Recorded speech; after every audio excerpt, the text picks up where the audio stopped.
Hello hi. मैं हिमांशु स्वागत करता हूं एक बार फिर से आपका कॉम्पिटिटिव स्टडी में। दोस्तों, पिछले कुछ समय से हम पढ़ते आ रहे हैं साइंस स्पेशल। ठीक है, जो आपके लगभग सभी एग्जामों के लिए बहुत उपयोगी है। ठीक है, यहाँ पर केवल हम कॉम्पिटिटिव स्टडी की बात कर रहे हैं, एकेडमिक हम नहीं पढ़ रहे हैं, केवल कॉम्पिटिटिव स्टडी के लिए पढ़ रहे हैं। ठीक है, तो पिछली 4 वीडियोस जो आई हैं वो केमिस्ट्री से रिलेटेड आई हैं, क्लास 9th की एनसीईआरटी से। जितना भी कुछ वहाँ से निकल सकता था, ठीक है, वो सारे टॉपिक आपके लिए लेके आया था। अगर आपने वीडियोस नहीं देखी हैं तो आप देखिए, उसके अंत में कुछ क्वेश्चंस भी हैं जो आपके एग्जाम के पॉइंट ऑफ व्यू से बहुत इंपॉर्टेंट है। दोस्तों, आज हम शुरू करने जा रहे हैं बायोलॉजी का first chapter. I think NCERT का चैप्टर नंबर 5 है, क्लास 9th की, जिसका नाम है the fundamental unit of life. ठीक है, क्या नाम है भाई? The fundamental unit of life. दोस्तों, अगर आपको वीडियोस पसंद आ रही हैं, ज़्यादा से ज़्यादा शेयर करें, लाइक करें, सब्सक्राइब करें चैनल को। अगर आपके पास कोई कमेंट हैं, ठीक है, जो इसमें मैटर आ रहा है उसको लेकर कुछ कमेंट हैं, ठीक है, तो आप अपने कमेंट भी यहाँ पे दे सकते हैं। तो दोस्तों, आज हम साइंस स्पेशल में शुरू करने जा रहे हैं बायोलॉजी। तो बायोलॉजी शुरू करते हैं। आइए, पहला chapter the fundamental unit of life. सबसे पहले बात करेंगे हम discovery of cell and cell theory. ठीक है, देखिए, जो सेल क्या होती है, ठीक है, आपको पता है सेल क्या होती है। अगर हम हिंदी में बात करें सेल की डेफिनेशन की, तो सेल क्या होती है? जीवित जीव की आधारभूत संरचनात्मक या बेसिक स्ट्रक्चरल जिसे कहा जा सकता है। ठीक है, बेसिक स्ट्रक्चरल या फंक्शनल, जिसे हिंदी में प्रकार्यात्मक कहा जाता है। तो कोशिका क्या है? जीवित जीव की एक बेसिक स्ट्रक्चर है, और क्या है? एक फंक्शनल इकाई है। ठीक है, cell is the unit of basic structure and functional. ठीक है, तो जो सेल डिस्कवर की गई थी, ठीक है, तो cell was first discover by Robert Hooke in 1665। कब सेल का डिस्कवर किया गया था? 1665 में। किसके द्वारा? रॉबर्ट हुक के द्वारा। ठीक है, he observe that just like honeycomb organisms are also composed of small compartments. He named these compartments as cell. बढ़ते आगे। Cell theory state that, cell theory क्या कहती है? All living organism are composed of cells. जितने भी living organism हैं वो किससे बने हुए हैं? सेल से बने हुए हैं। ठीक है, cell is the fundamental unit of life. Cell क्या है? यूनिट की, सेल ऐसी यूनिट है, ठीक है, फंडामेंटल यूनिट है लाइफ की। All new cells come from pre-existing cells. देखिए, सभी जो ऑर्गेनिज्म हैं, ठीक है, कोशिकाओं तथा कोशिक उत्पादों के बने होते हैं, ये स्टेट करता है सेल थ्योरी। ठीक है, सभी कोशिकाएं केवल पूर्ववर्ती कोशिकाओं से विकसित होती हैं। कोई भी कोशिका स्वतः अथवा डी नोवो, जिसे हम नए सिरे से कहते हैं, उत्पन्न नहीं हो सकती। ठीक है, सेल क्या है? जो प्रत्येक जीव अपना जीवन केवल एक कोशिका के रूप में आरंभ करता है। ठीक है, सन 1940 में इलेक्ट्रॉनिक माइक्रोस्कोप की खोज से हमारे लिए कोशिका और उसके विविध कोशिका अंगों की जटिल संरचना को प्रेक्षित करना और समझना संभव हुआ था। प्रथम जो इलेक्ट्रॉन सूक्ष्मदर्शी की रूपरेखा थी 1932 में, 1932 में जर्मनी के नॉल और रूस का दो साइंटिस्ट थे, उनके द्वारा बनाई गई थी। ठीक है, एक बार और सुन लीजिए। 1932 में, ठीक है, नॉल नॉल और कौन थे? रुस्का। रुस्का, ये जो साइंटिस्ट थे, इनने क्या करी थी? जो सर्वप्रथम सूक्ष्मदर्शी बना था उसकी नींव रखी थी। ठीक है, shape and size of cells. Size का कैसा शेप होता है सेल का और कैसा साइज होता है? जो सेल होती है, vary in shape and size they may be oval. जानते हैं ना ओवल कैसा होता है? स्पेरिकल, रेक्टेंगुलर, स्पिंडल शेप और totally irregular like the nerve cell. The size of cell also varies in different animal and plant. Most of the cell are microscopic size like red blood cells. White some cells are fairly large like nerve cells. Average size of cell varies कितने से कितने तक very करता है? 0.5 से 20 तक। देखिए, cell का साइज और भी हो सकता है, स्पेरिकल भी हो सकता है, रेक्टेंगुलर भी हो सकता है, स्पिंडल भी हो सकता है, ठीक है। हो सकता है यहाँ से क्वेश्चन बन जाए कि सेल का साइज कैसा होता है। 4 ऑप्शन आपको इसी में से दिए हों, 3 ऑप्शन यहाँ के हों, एक ऑप्शन कुछ और हो, ठीक है। तो डिफरेंट डिफरेंट प्लांट की या एनिमल की बात करें तो डिफरेंट डिफरेंट सेल हो सकती हैं, ठीक है ना। Most of the cell are microscopic, बहुत सारी क्या होती है, माइक्रोस्कोपिक सेल होती हैं, जैसे रेड ब्लड सेल की इसमें बात की है, ठीक है। और इनका एवरेज साइज क्या होता है, 0.5 से 20, ठीक। देखिए जो सेल का टाइप है उसके बारे में बात करते हैं। जो भी हमारे अर्थ में मापदंड हैं, ठीक है, उसके अनुसार सभी सभी जो जीव हैं उनको कितने भागों में वर्गीकृत किया गया है, 2 भागों में किया गया है, नॉन सेलुलर ऑर्गेनिज्म और सेलुलर ऑर्गेनिज्म, ठीक है। अब यहाँ पर हम बात करेंगे सेलुलर की, ठीक है, सेल की बात कर रहे हैं, सेलुलर ऑर्गेनिज्म की बात करेंगे। जो सेलुलर ऑर्गेनिज्म हैं, ठीक है, ये जो ऑर्गेनिज्म होते हैं इसमें जो जीव होते हैं, ठीक है ना, उनके शरीर में एक अथवा अनेक कोशिकाएं होती हैं, एक भी हो सकती है, अनेक भी हो सकती हैं, ठीक है। अब इसका एग्जांपल आप लिखना चाहें, बैक्टीरिया, ठीक है, प्लांट्स होते हैं, एनिमल्स होते हैं, ये सभी किस में आएंगे, सेलुलर ऑर्गेनिज्म में आएंगे, जिसकी बात हमने यहाँ करनी है। नॉन सेलुलर क्या होता है, जिसमें कोई भी कोशिका नहीं होती, जैसे वायरस वगैरह वगैरह, ठीक है। और अभी आगे बात करेंगे। अब फिलहाल हमने जो सेलुलर ऑर्गेनिज्म है उसको कितने भागों में डिवाइड किया जाता है, 2 भागों में किया जाता है। पहला है प्रोकैरियोट, ठीक है, और दूसरा है यूकेरियोट्स, ठीक है।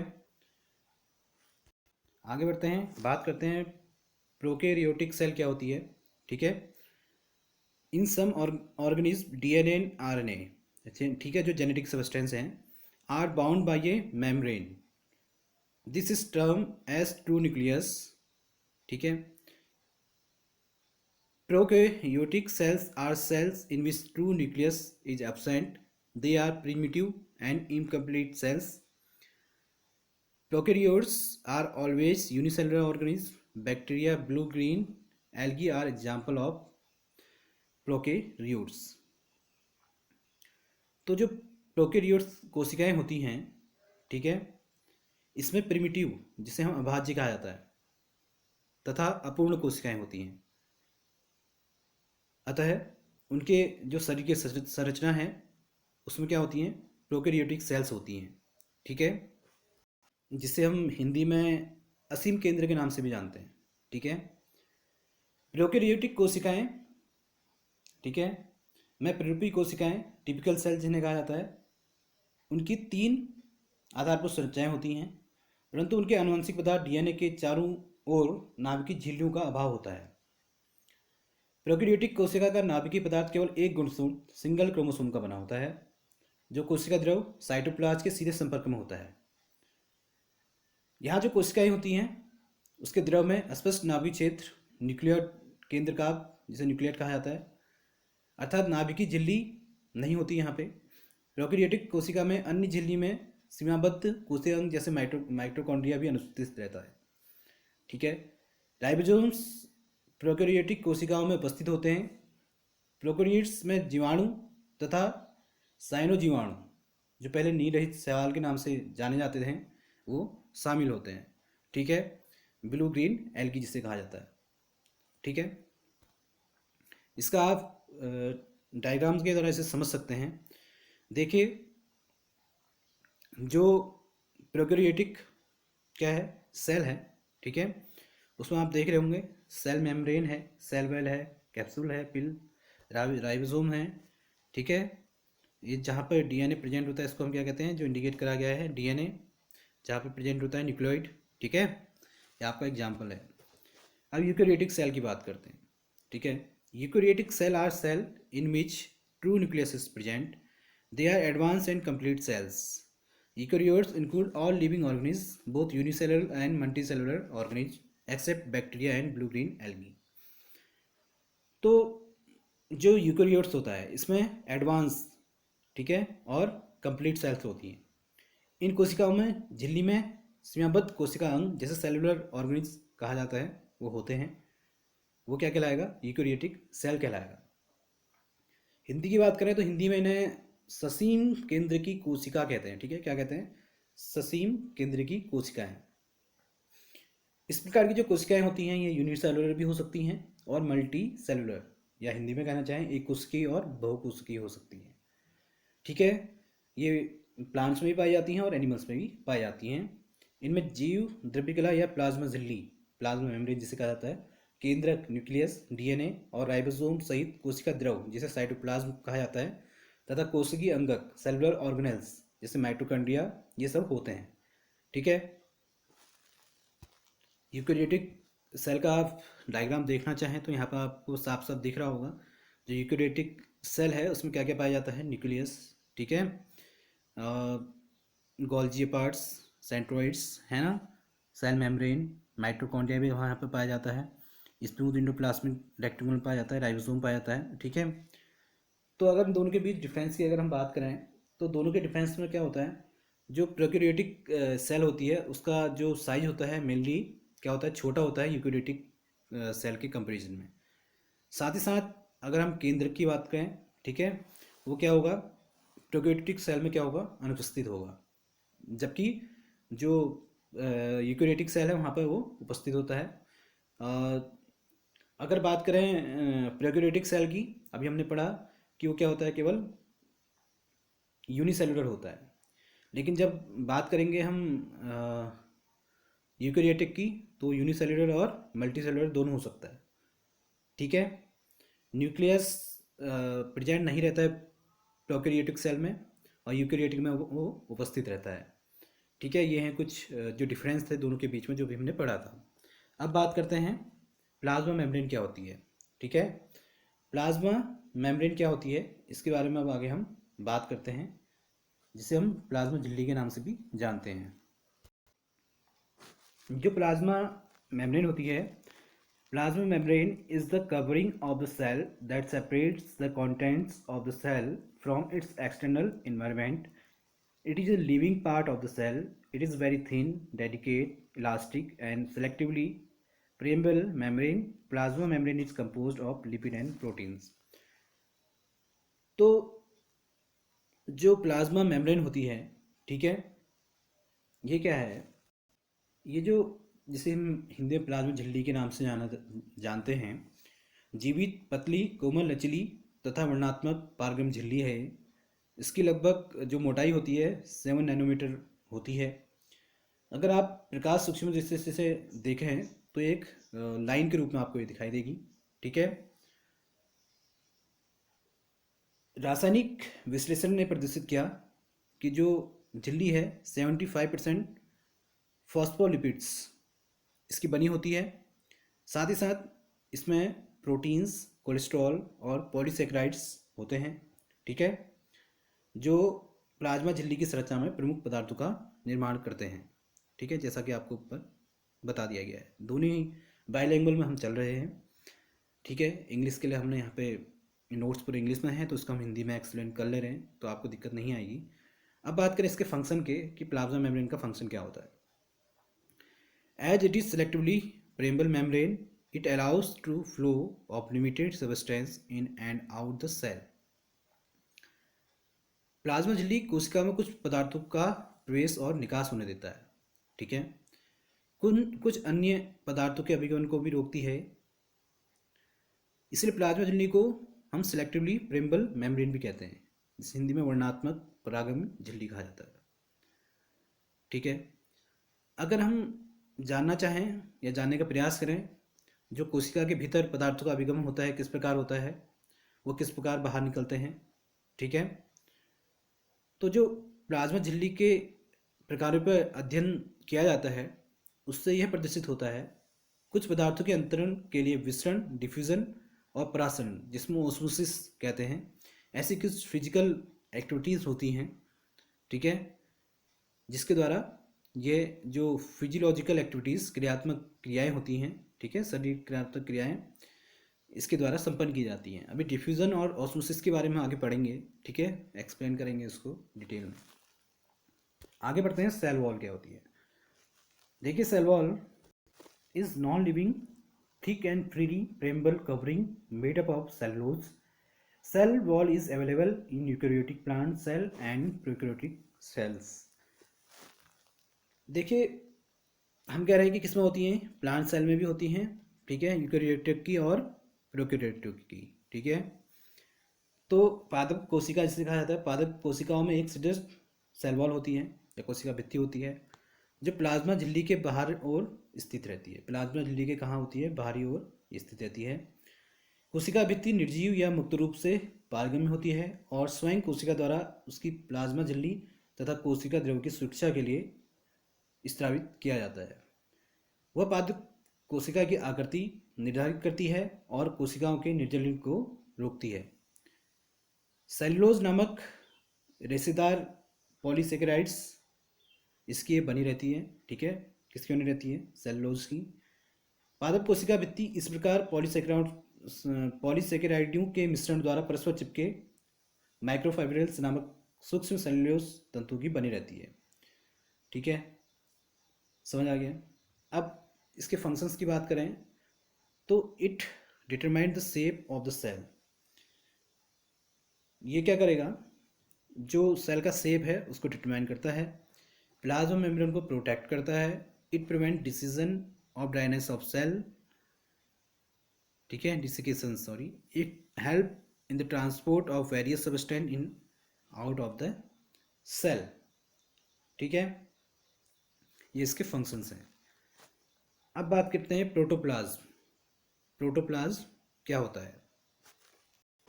It is a jelly like viscous colourless semi fluid substance in various cell organelles present in the colloidal form, ठीक है। ये जेली लाइक विस्कस कलरलेस एक सेमी फ्लूइड होता है, ठीक है, अलग जो किस फॉर्म में प्रेजेंट होता है, कोलोइडल फॉर्म में। प्रोटोप्लाज्म कंसिस्ट टू पार्ट, ये दो पार्ट कंसिस्ट करता है। पहला है साइटोप्लाज्म जिसे हम कोशिका द्रव कहते हैं, और अगला है न्यूक्लियोप्लाज्म, ठीक है। तो साइटोप्लाज्म क्या होता है, is the part of the protoplasm which surround the nucleus. ये क्या होगा, कोशिका का वह भाग जो प्लाज्मा झिल्ली जिसे प्लाज्मा मेम्ब्रेन कहा जाता है और केंद्रक आवरण न्यूक्लियर इनलर के बीच उपस्थित होता है, कोशिका द्रव कहलाता है या साइटोप्लाज्म कहलाता है। कोशिका द्रव का भीतरी कर्ण की द्रव्यमान प्राय एंडोप्लाज्म, जबकि बाहरी स्वच्छ स्तर सेल कॉर्टेक्स के नाम से जाना जाता है, ठीक है। कोशिका द्रव एक जलीय आधार पदार्थ साइटोसॉल का बना होता है, जिसमें अनेक किस्म के कोशिका अंगक तथा अन्य अंतर्विष्ट होते हैं, जो अविलेय अपशिष्ट तथा स्टार ग्लाइकोजन लिपिड इसका उत्पादन करते हैं। न्यूक्लियोप्लाज्म होता है is the part of protoplasm which is locate inside the nucleus. Nucleus के कहाँ होता है, अंदर होता है, ठीक है। आगे बढ़ते हैं। प्रोटोप्लाज्म का जो फंक्शन है, protoplasm act as a store of vital chemicals like amino acid, proteins, sugars etcetera. ये क्या करता है, जो एमिनो एसिड्स हैं, प्रोटीन हैं वगैरह हैं, उनको क्या करता है, स्टोर करके रखता है, ठीक है। It is the site of some metabolic reaction. ये यहीं पे क्या होती हैं, मेटाबॉलिक जो रिएक्शंस होती हैं वो भी कहाँ पर होती हैं, यहीं पर होती हैं, ठीक है। अब बात करते हैं गोल्जी बॉडी, ठीक है। Golgi body are also called Golgi complex, Golgi apparatus, ठीक है। गोल्जी कहा या गोल्जी सम्मिश्रण इसे कहा जाता है, गोल्जी उपखंड भी इसे कहा जाता है। It is first discovered by Camillo Golgi, ठीक है। इसको सबसे पहले किसने फाइंड किया था, जिनका नाम था Camillo Golgi. It consist of membrane bound structure arrange parallel to each other.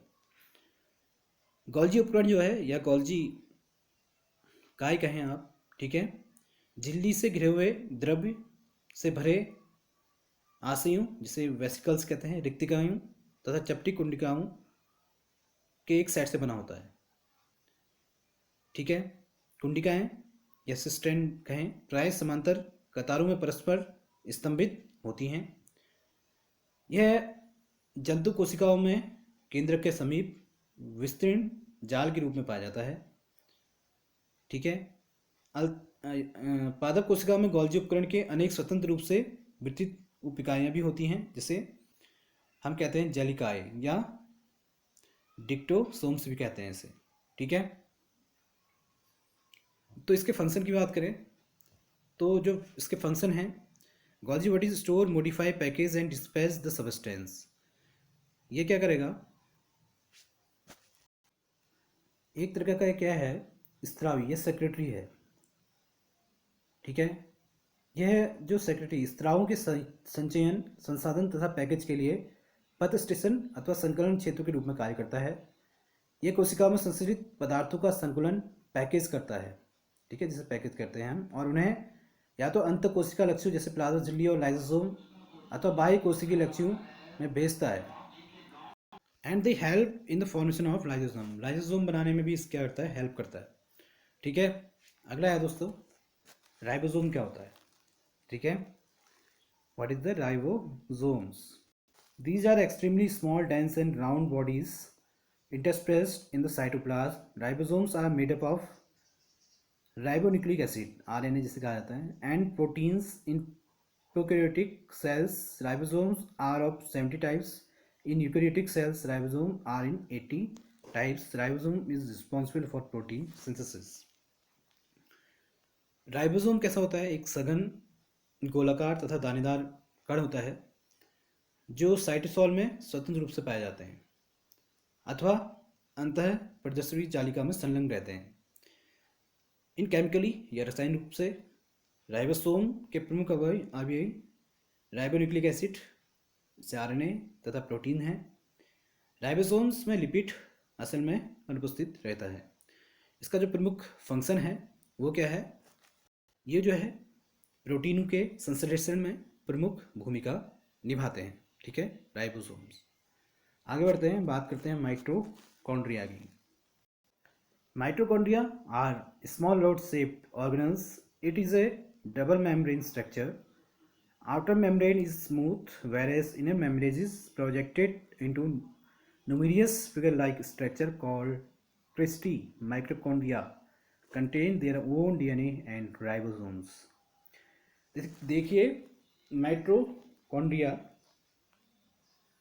जैसे कहें माइटोकॉन्ड्रियन कोशिका द्रव में वितरित विभिन्न आकृतियों, बेलनाकार, छलाकार, गोलाकार, ठीक है, और परिमाण के छोटे छोटे कण होते हैं। प्रत्येक माइटोकॉन्ड्रियन द्विक कला द्वारा घिरी रहती है। बाहरी झिल्ली या पोरस होती है। भीतरी झिल्ली वलन मुड़ी हुई प्लेटें बनाती हैं। इसलिए बाह्य कला के पृष्ठ के क्षेत्रफल से कई गुना क्षेत्रफल इनका होता है, ठीक है। जो फोल्ड हैं वो क्रिस्टी कहलाते हैं और आभूषण में जड़े हुए नगु के समान इधर उधर फैले हुए होते हैं, जिन्हें F1 पार्टिकल या ऑक्सीसोम्स कहते हैं। माइटोकॉन्ड्रिया की जो भीतरी गुहिका प्रोटीन होती है मैट्रिक्स से भरी होती है, जिनमें कुछ छोटे प्रमाण के राइबोसोम, एक सर्कुलर डीएनए अणु तथा फास्फेट दाने होते हैं। माइटोकॉन्ड्रिया जीवाणु और स्तनधारियों की लाल रुधिर कोशिकाओं में अनुपस्थित रहते हैं। अब बात करें इसके फंक्शन के, तो they provides energy for the vital activities of living cells. देखो, जो माइटोकॉन्ड्रिया होता है कोशिकीय श्वसन के स्थान होते हैं। वे कोशिका में उपस्थित कार्बोहाइड्रेट तथा फैट को कार्बन डाइऑक्साइड और जलवाष्प में ऑक्सीकृत करने के लिए वायु से आणविक ऑक्सीजन उपयोग करते हैं, ठीक है। ऑक्सीकरण ऊर्जा निर्मुक्त करता है, जिसका एक अंश एटीपी एडिनोसिन ट्राइफॉस्फेट का निर्माण प्रयुक्त करता है। क्योंकि माइटोकॉन्ड्रिया ऊर्जाधनी यौगिकों एटीपी का संश्लेषण करता है, इसे क्या कहा जाता है? कोशिका का बिजली घर, power house of the cell, ठीक है। The stored energy release during reaction in the form of ATP, therefore it is called power house of the cell. यहाँ से क्वेश्चन बन सकता है, power house of the cell क्या कहलाता है? माइटोकॉन्ड्रिया, ठीक है। अब बढ़ते हैं आगे, सेंट्रोसोम एंड सेंट्रियोल्स, ठीक है। Centrosome is found only in eukaryotic animal cell. It is not bounded by another membrane but consists of centrioles. Centrioles are hollow cylindrical structures arranged at a right angle to each other and made up of microtubules. Centrioles help in cell division and also help in the formation of cilia and flagella, ठीक है। जो centrosome होते हैं, तारकाई से हिंदी में कहा जाता है, ये जो होते हैं केवल जंतु कोशिकाओं में पाए जाते हैं। ये किसी भी झिल्ली द्वारा परिबद्ध नहीं होते हैं, परंतु दो कणिका समान सेंट्रोइड का बना होता है। जो सेंट्रोजोइम होते हैं, ठीक है, इनकी जो संरचनाएं होते हैं खोरवली और बेलनाकार होती हैं, जो सूक्ष्म नलिकाओं से बनी हुई होती हैं। पादप कोशिकाओं में पोलर कैप्स तारक केंद्रों का कार्य करती हैं। अगर हम बात करें प्लांट सेल की, तो वहाँ पर जो पोलर कैप्स वर्क करते हैं वो यहाँ पे सेंट्रोसोम वर्क करते हैं, ठीक है। अगर इसकी फंक्शन की बात करें, तारकाई जंतु कोशिकाओं में कोशिका विभाजन के दौरान तारक केंद्र जंतु कोशिकाओं के ध्रुव की ओर चले जाते हैं और स्पिंडल के निर्माण में भाग लेते हैं, ठीक है। ये इनका क्या है, एक प्रमुख कार्य है। पढ़ते हैं आगे, बात करते हैं प्लास्टिड्स, ठीक है। Plastids are present in the most of the plant cell and absent in animal cell. They are usually spherical or discoidal in shape. These are double membrane bound organelles. Plastids also have its own DNA and ribosomes. देखिए, plastids को हम लवक कहते हैं हिंदी में, ठीक है। जो लवक होते हैं अधिकांश जो प्लांट सेल्स होती हैं, पादप कोशिकाएं होती हैं, वहाँ पर पाए जाते हैं। और जो एनिमल सेल्स होती हैं यहाँ पर क्या होते हैं, अनुपस्थित रहते हैं। माइटोकॉन्ड्रिया की भांति जो प्लास्टिड्स हैं, लवक हैं, उनमें भी अपने क्या होते हैं, डीएनए होते हैं, ठीक है, तथा राइबोसोम होते हैं। माइटोकॉन्ड्रिया की तरह ही वे स्वतः प्रतिकृति अंग सेल्फ रिप्लिकेटिंग ऑर्गेनेल्स होते हैं, अर्थात उनमें विभाजित होने की क्षमता होती है। इन्हें मुख्यतः जो 3 पार्ट्सों में डिवाइड किया गया है, वो 3 पार्ट हैं दोस्तों, क्लोरोप्लास्ट, क्रोमोप्लास्ट, ल्यूकोप्लेट्स, ठीक है। अब जो ये क्रोमोप्लास्ट है और क्लोरोप्लास्ट है, थोड़ा डिफरेंस है इसमें। क्या डिफरेंस है, आइए पढ़ते हैं। सबसे पहले बात करते हैं हम क्लोरोप्लास्ट की, ठीक है, जिसे हम हरित लवक कहते हैं।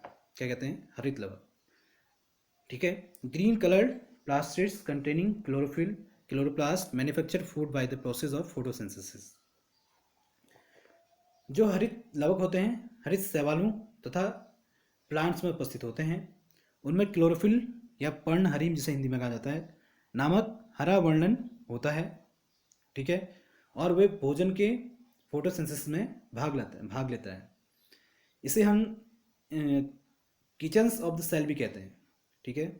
किचन्स ऑफ द सेल क्या कहते हैं दोस्तों, किचन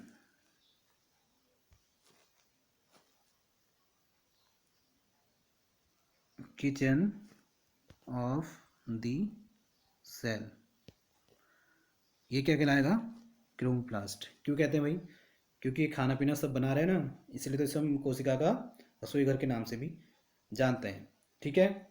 अगर इसके फंक्शन की बात करें, तो जो हरित लवक हैं, क्लोरोप्लास्ट हैं, सौर ऊर्जा को रोकते हैं और इसका उपयोग पौधे के लिए भोजन बनाने में करते हैं, ठीक है।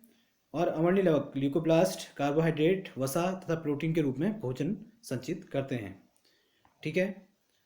अब बात करते हैं क्रोमोप्लास्ट की, ठीक है।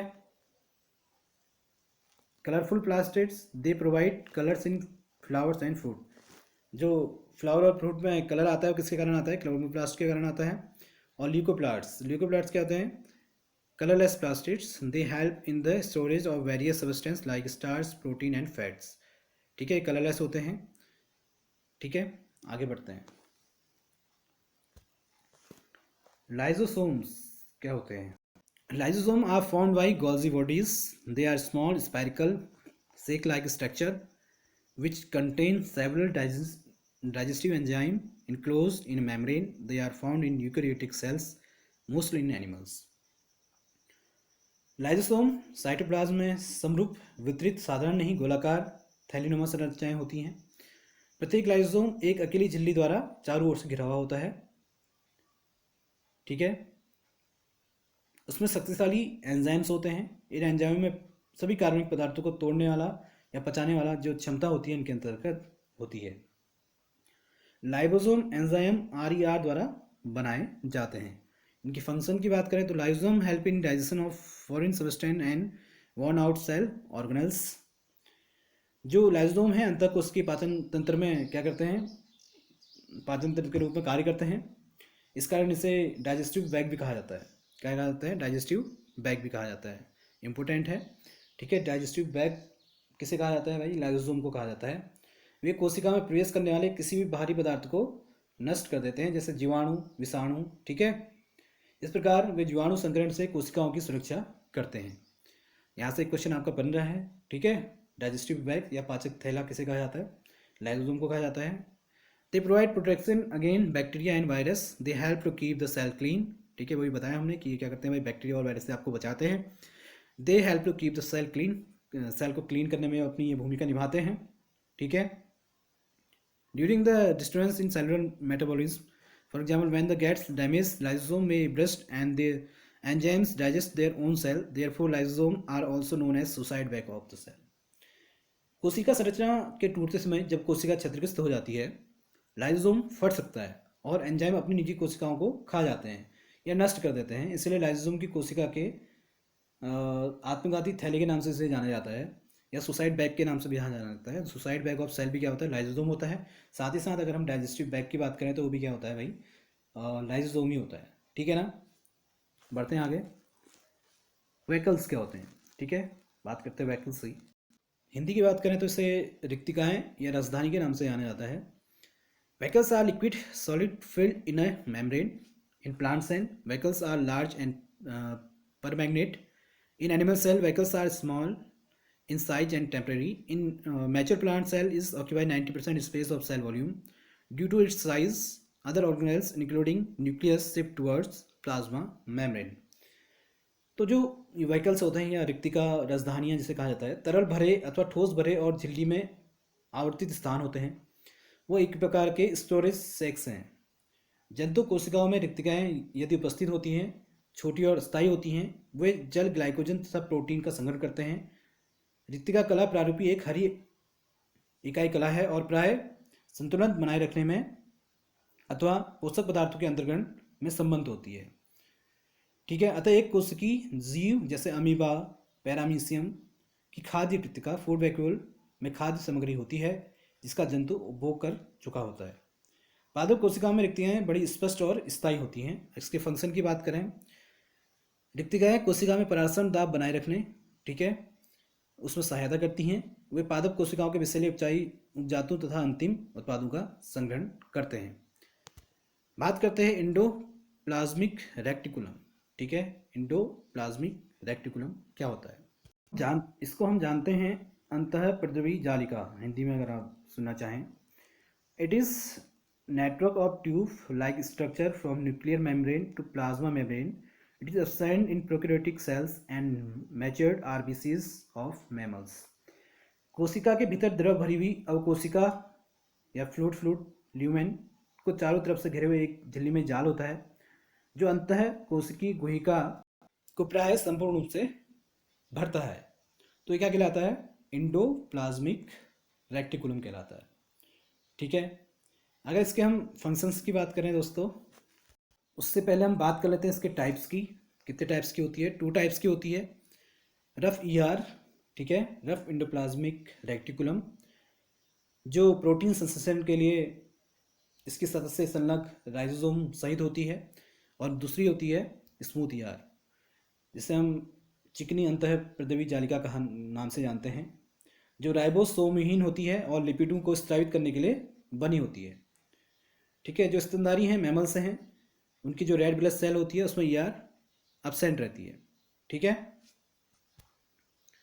फंक्शन की बात करें दोस्तों, it gives internal support of cell, it help in transport of various substance from nuclear membrane to plasma membrane और vice versa, it help in the formation of plasma membrane and Golgi bodies. Rough ER help in synthesis and transportation of proteins. Smooth ER help in synthesis and transport of lipids. क्या करता है ये? कोशिका का एक आधार प्रदायी कंकाली ढांचा बनाता है। ठीक है। ER एक कोशिका से दूसरी कोशिका को केंद्रकीय पदार्थ के वितरण के लिए मार्ग प्रदान करता है। ठीक है। चिकने ER में उपस्थित कुछ एंजाइम वसा, स्टेरॉइड तथा कोलेस्ट्रॉल का संश्लेषण वो करते हैं। SR की जो बात कर रहे हैं हम। ईआर का संबंध प्रोटीन के परिवहन से होता है जो उनकी सतह पर राइबोसोम द्वारा संश्लेषित किया जाता है। ठीक है ना। अब बात करते हैं nucleus. What is the nucleus? केंद्रक क्या होता है? केंद्रक Nucleus is dense and spherical organelles. Nucleus is bounded by two membranes, both forming nuclear envelopes. Nuclear envelopes contains many pores known as nuclear pores. The fluid which is inside the nucleus is called nucleoplasm. Nucleus contains chromosomes and chromosomes contain genes which are the carrier of genetic information. केंद्रक एक प्रमुख केंद्र में स्थित गोलाकार कोशिकीय वो है। यह दो केंद्र की झिल्लियों द्वारा घिरा होता है, ठीक है, जो क्या बनाते हैं, न्यूक्लियर इनवेलप बनाते हैं या केंद्रक आवरण बनाते हैं। केंद्रक आवरण दो केंद्र की झिल्लियों के बीच के स्थान को चारों ओर से घेरे रहता है और इंडोप्लाज्मिक रेक्टिकुलम ईआर नामक झिल्लियों के तंत्र से संलग्न होता है। केंद्रक न्यूक्लियस केंद्रक की साइटोप्लाज्म से पृथक करता है, ठीक है। केंद्रक को कोशिका द्रव्य से पृथक कौन करता है, केंद्रक आवरण, ठीक है, न्यूक्लियर इनवेलप जो होता है। केंद्रक आवरण में अनेक छिद्र होते हैं और द्रव भरण पदार्थ लिक्विड ग्राउंड सब्सटेंस केंद्रक द्रव न्यूक्लियोप्लाज्म को चारों ओर से घेरे रहता है। केंद्रक छिद्र न्यूक्लियोपोर्स केंद्रक द्रव न्यूक्लियोप्लाज्म और कोशिका द्रव साइटोप्लाज्म के बीच पदार्थ का स्थानांतरण कराते हैं। केंद्रक द्रव्य के भीतर दो प्रकार के केंद्रक संरचनाएं, केंद्रिका और क्रोमेटिन पदार्थ अंतः स्थापित रहते हैं। केंद्रिका संख्या में एक अथवा अधिक भी हो सकती हैं और किसी झिल्ली द्वारा नहीं घिरे होते हैं। ये प्रोटीन और आरएनए अणु से भरपूर होते हैं और राइबोसोम निर्माण के स्थान हैं। केंद्रिका को राइजोसोम का कारखाना, फैक्ट्री ऑफ राइबोसोम भी कहा जाता है। राइबोसोम कोशिका द्रव के अंदर प्रोटीन संश्लेषण में सहायक होते हैं। तो फैक्ट्री ऑफ राइबोसोम क्या कहलाती है भाई, केंद्रिका। न्यूक्लियस के अंदर क्या होती है, केंद्रिका होती है, ठीक है। वो केंद्रिका क्या कहलाती है, फैक्ट्री ऑफ राइबोसोम्स क्या कहलाती है भाई, फैक्ट्री ऑफ राइबोसोम। एक बार फिर से सुन लीजिए, factory of ribosome is called nucleus, okay. बात करते हैं इसके फंक्शंस की। Nucleus control all the metabolic activities of cell. Nucleus is the store house of genes. Without nucleus cell can neither survive not so specialized activities. तो केंद्रक जो होता है, ठीक है, कोशिका की सभी उपापचयी क्रियाएं, मेटाबॉलिक एक्टिविटीज जिनको बोला जा रहा है, उनको नियंत्रित करता है। केंद्रक को यदि कोशिका से निकाल दिया जाए तो प्रोटोप्लाज्म आखिरकार सूख जाता है और निर्जीव हो जाता है। और ये क्या करता है, सेल साइकिल का भी नियमन करता है। यह माता पिता से संतान को आनुवंशिक विशेषताओं के प्रेषण से संबंध रखता है, ठीक है। विदाउट न्यूक्लियस के कोई भी सेल क्या कर सकती है, सर्वाइव नहीं कर सकती है, ठीक है। Transport of substance through plasma membrane. देखिए, हमने बताया था अभी जो प्लाज्मा मेम्ब्रेन के द्वारा ट्रांसपोर्ट होता है सब्सटेंस का, कैसे होता है, वो दो टाइप हमने बताए थे, डिफ्यूजन और ऑस्मोसिस, जिसे विसरण और परासरण हम कहते हैं। आइए इसके बारे में बात करते हैं। डिफ्यूजन क्या होता है, it is the process of movement of substance from its high concentration to low concentration. कुछ पदार्थ जैसे कार्बन डाइऑक्साइड, ऑक्सीजन, जल इत्यादि डिफ्यूजन विसरण नामक प्रक्रम द्वारा प्लाज्मा झिल्ली के आर पार गति कर सकते हैं।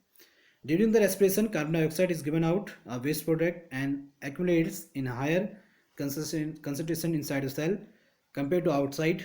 Due to difference in concentration inside the outside the cell, CO2 start moving out the cell, ठीक है। जब क्या करेंगे, कार्बन डाइऑक्साइड ऑक्सीजन के जो अणु हैं, आयन हैं, एक दूसरे पर आर पार गति कर सकते हैं। तो ये जो पदार्थ होते हैं बहुत छोटे आकार के होते हैं, इसलिए प्लाज्मा झिल्ली की जो फॉस्फोलिपिड परत होती है, ठीक है, वो वहाँ से शीघ्र क्या हो जाते हैं, डिफ्यूज हो जाते हैं, विसरित हो जाते हैं, ठीक है। अतः हम कह सकते हैं जो विसरण है उच्च सांद्रता के क्षेत्र से निम्न सांद्रता के क्षेत्र को आखिरकार एक समान सांद्रता बनाने के लिए अणुओं की स्वतः गति होती है। यह ठोस और द्रव की अपेक्षा गैसीय प्रावस्था में तीव्रतर होती है, ठीक है। ये हमने बोला था अभी, high concentration to low concentration. बढ़ते हैं आगे, बात करते हैं परासरण, ऑस्मोसिस की।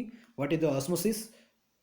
It is the process of movement of water from its high concentration to its low concentration through semi permeable membrane. If the medium surrounding the cell has higher water concentration than in cell, cell will gain water by osmosis. Such dilute solution is called hypotonic solution. दो water molecule pass across plasma membrane in both sides, but more water will enter inside the cell. The cell is therefore swell up and increase in volume. This process is called endomesis. जल भी विसरण के नियम का अनुसरण करता है। वर्णनात्मक पारगम झिल्ली, सेलेक्टिव प्रेम्बल मेम्ब्रेन जिसे कहा जाता है, ठीक है, हिंदी में थोड़ा वर्ड बोलने में हार्ड रहते हैं, से जल के अणु की स्वतः गति परासरण कहलाती है। यद्यपि कोशिका की प्लाज्मा झिल्ली के आर पार जल की गति जल में विलेय पदार्थ की मात्रा प्रभावित करती है। अतः जो ऑस्मोसिस होता है उच्च जल सांद्रता के क्षेत्र से अर्ध पारगम झिल्ली जैसे सेमी प्रेम्बल मेम्ब्रेन में से निम्न जल सांद्रताओं के क्षेत्र को जल का मार्ग है। यदि कोशिका के परिवेशी माध्यम में कोशिका की अपेक्षा उच्चतर जल सांद्रता होती है, अर्थात यदि विलयन बहुत ही तनु विलयन होता है, कोशिका प्राशन द्वारा जल ग्रहण करेगी। इस प्रकार का तनु विलयन अल्पसारी विलयन या हाइपोटोनिक सॉल्यूशन कहलाता है। इस केस में जल के अणु दोनों दिशाओं में प्लाज्मा झिल्ली के आर पार अभिगमन के लिए स्वतंत्र होते हैं, परंतु बाहर निकालेगा उसकी अपेक्षा कोशिका में अधिक जल आएगा। कुल परिणाम यह होता है कि जल कोशिका में प्रवेश करता है। ऐसी परिस्थिति में कोशिका संभवतः सूज या फूल जाती है, ठीक है। ये कहलाएगा हमारा क्या, जो हाइपोटोनिक हमने अभी यहाँ पर पढ़ा था। साथ ही साथ जो एंडोमोसिस होता है, ठीक है, वो क्या होता है, यदि कोशिका परिवेशी माध्यम में जल सांद्रता के ठीक समान हो, वास्तव में प्लाज्मा झिल्ली के आर पार जल की गति नहीं होती हो, ऐसा विलयन आइसोटोनिक सॉल्यूशन कहलाता है। उदाहरण के तौर पर रिंगर विलयन, ठीक है, जंतु कोशिका के लिए एक संपरासारी विलयन है। इस केस में जल प्लाज्मा झिल्ली के दोनों दिशाओं में पार करता है, परंतु अंदर जाने वाले मात्रा बाहर जाने वाली मात्रा के एक समान होती है, इसलिए जल की कुल गति नहीं के बराबर होती है। इस प्रकार की परिस्थिति में कोशिका उसी आकार में बनी रहेगी, ठीक है, समझ रहे हैं आप। उदाहरण के तौर पर आप ले सकते हैं किसमिस को आप जब पानी में डालते हैं तो फूल जाते नहीं जाते हैं, तो उसका एक एग्जाम्पल है, ठीक है। आगे बढ़ते हैं। आइसोटोनिक सॉल्यूशन, उसके बारे में हमने बताया। In the medium surrounding the cell is exactly the same water concentration as inside the cell. There will no net movement of water across membrane resulting in no change in size in cell. Such solution is called isotonic, ये हमने अभी बताया। साथ ही साथ हम hypertonic solution की बात करें तो जो हाइपरटोनिक सॉल्यूशन होता है भाई, यदि कोशिका में जल की सांद्रता अर्थात यदि बहुत अधिक सांद्रित विलयन होता है की अपेक्षा कोशिका के परिवेशी माध्यम में निम्नतर जल सांद्रता होती है, कोशिका से प्राशन द्वारा जल की हानि होगी, ऐसे जो विलयन कहलाएंगे अति प्रसारी या हाइपरटोनिक सॉल्यूशन कहलाते हैं। It is the medium surrounding the cell has lower water concentration than inside the cell. The cell will lose water through osmosis. Such concentrated solution is called hypertonic solution. The cell will therefore shrink and reduce its volume, the process known as एक्सोमोसिस, ठीक है। ऐसी जो process होती है उसको हम एक्सोमोसिस कहा जाता है, ठीक है। तो दोस्तों जो आज की वीडियो थी ये थी जो बायोलॉजी है क्लास 9th की, उसका chapter 1 the fundamental unit of cell. Cell के बारे में हमने यहाँ पे पढ़ा, ठीक है। सेल के अंदर क्या क्या चीज़ें होती हैं उसके बारे में हमने पढ़ा, उसके फंक्शंस के बारे में हमने पढ़ा। आशा करता हूँ आज की ये वीडियो आपको पसंद आएगी। इससे रिलेटेड एमसीक्यू के लिए अलग सीरीज लेके आऊँगा मैं। उससे पहले आप जितना आपको आज मैटर पढ़ाया गया इसके पीछे शायद ही आप कोई क्वेश्चन मिस कर पाएंगे। अगर आप इतना पढ़ लेते हैं तो आपका जो कॉन्सेप्ट है लगभग लगभग क्लियर हो जाएगा। जो क्वेश्चन इसके बीच से बन सकते हैं वो मैंने आपको बताया। दोस्तों अगर आपको ये वीडियो पसंद आई है तो वीडियो को लाइक करें, शेयर करें और चैनल को सब्सक्राइब करें। ज़्यादा से ज़्यादा आप वीडियो को शेयर करें, जितना ज़्यादा आप शेयर करेंगे उतना हौसला बढ़ेगा, ठीक है। मिलते हैं अगली वीडियो में एक नए चैप्टर के साथ। तब तक के लिए स्टे होम, स्टे सेफ, पढ़ाई को रखिए जारी, ठीक है। Good bye.